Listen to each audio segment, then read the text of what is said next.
And because you're born into the faith, you are Muslim. You have no choice. You don't actually choose at some point in your life to become a Muslim. You do want to convert people. But I was born in a home that, we counted ourselves blessed to be Muslims. We went to prayers. We tried to pray usually, as much as we could, 5 times a day. And we, raised to understand who God was. And, God was, He had certain rules that He wanted us to follow. And it was necessary for me to make sure my obligations were fulfilled. And, the obligations, you pray a certain way. There was a certain set way you prayed, a certain direction you prayed. So everything was pretty much dictated.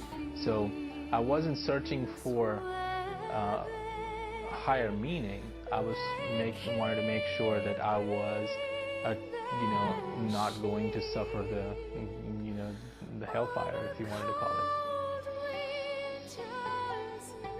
My search began, or a shift in my thinking began when I went to college. Met some friends who were believers, and I did not know what that was.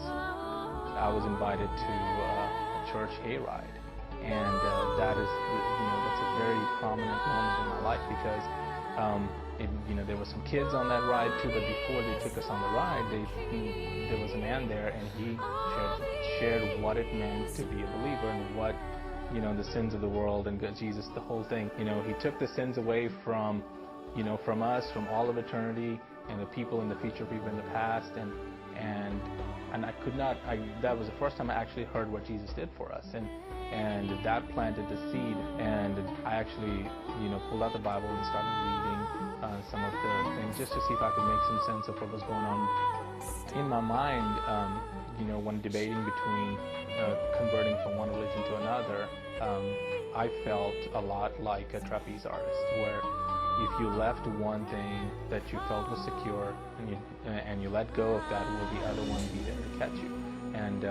And I struggled with that a lot. I thought about how Christianity handled situations versus how Islam handled them. When I first heard about what it is to have your sins taken away, I had intense conversations, intense doubt and debate over everything that one would think of. Think of what's going to happen when you convert, and how that's going to impact you, your life, and your family. Just the fact that is Christianity real? And you have to allow yourself to go through all of those thoughts and take them to where they take you, so you can at least put them to rest. And so I had to and I had enough questions that I had gone over and said, what, I think this makes more sense than that. I think this situation, I think this would be, for example, the love and the forgiveness. If you were a family member and your son, did something they shouldn't have done, after they say you're sorry, you want to, give them a hug, love them, and accept them back. And you wouldn't want him or her, son or daughter, to pay a price to come back into the fold. So, those kinds of things just did not add up. You hit a wall. You're not really allowed to ask questions in Islam that much anyway. So when, I was hitting these walls, and I knew, okay, there's just something about this. And so I just went ahead, and I guess, with the event they asked me to go to, it's a crusade that they do. Pastors come out. They have different ways of sharing the faith for people who might like church a different way. Have people share their personal stories. So they talked about the power of God. They talked about how God can control the spiritual universe, can hold back evil powers, can hold back the bad things, and have great love and power, and give it to you to be able to use it and set you free. So that was great for me. I went out and I said, I'm going to take the leap, accept the Lord in my heart, and I'd heard terminology about that, and we prayed the sinner's prayer, and I think once that was done, all these loose ends start to come together. When I gave my life to the Lord at the crusade, I was, obviously on a high, at least on that evening, and I felt a sense of freedom.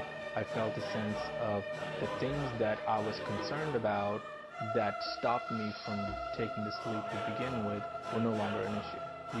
I did, my mom was, very dear to me, and it would have hurt her dearly that, her son is not a Muslim anymore.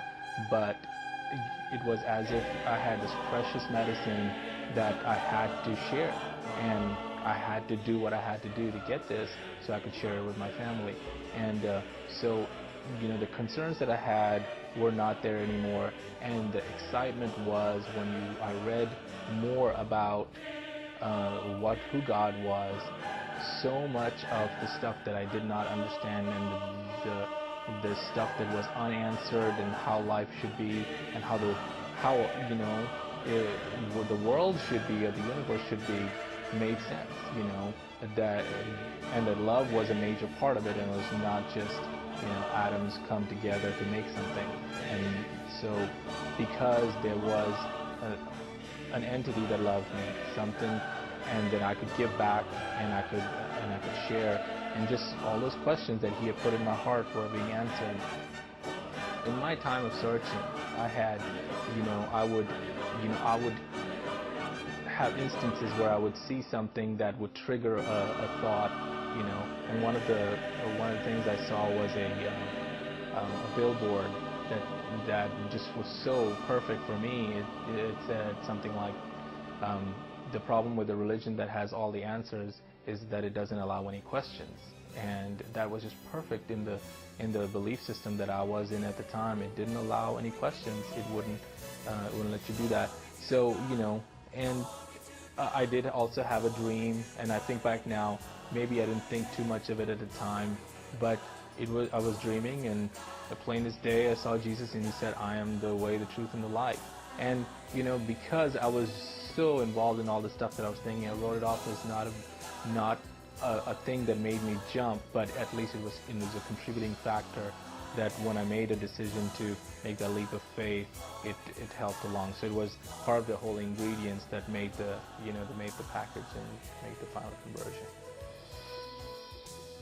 As a Christian believer, one of the favorite verses of mine were, my people are perishing for lack of knowledge.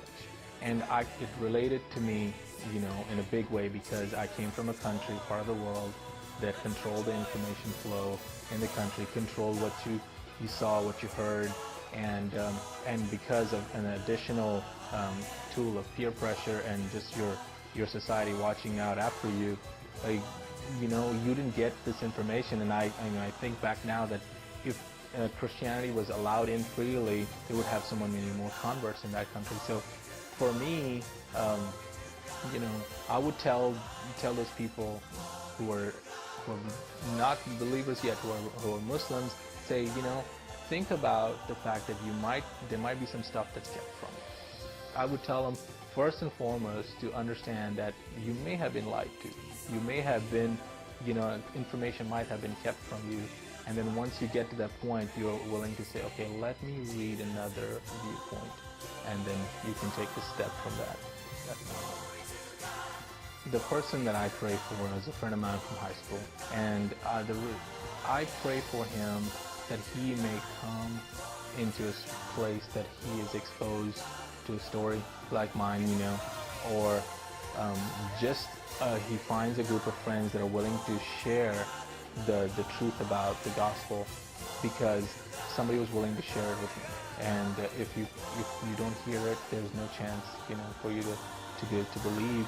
And I pray for him that he hears that and he really gets a hold of the freedom, because I remember what his life was like and what his family situation was like, because we were all in that, and that it would be, it would be a marvelous thing that if you would hear that and be saved and know the Lord.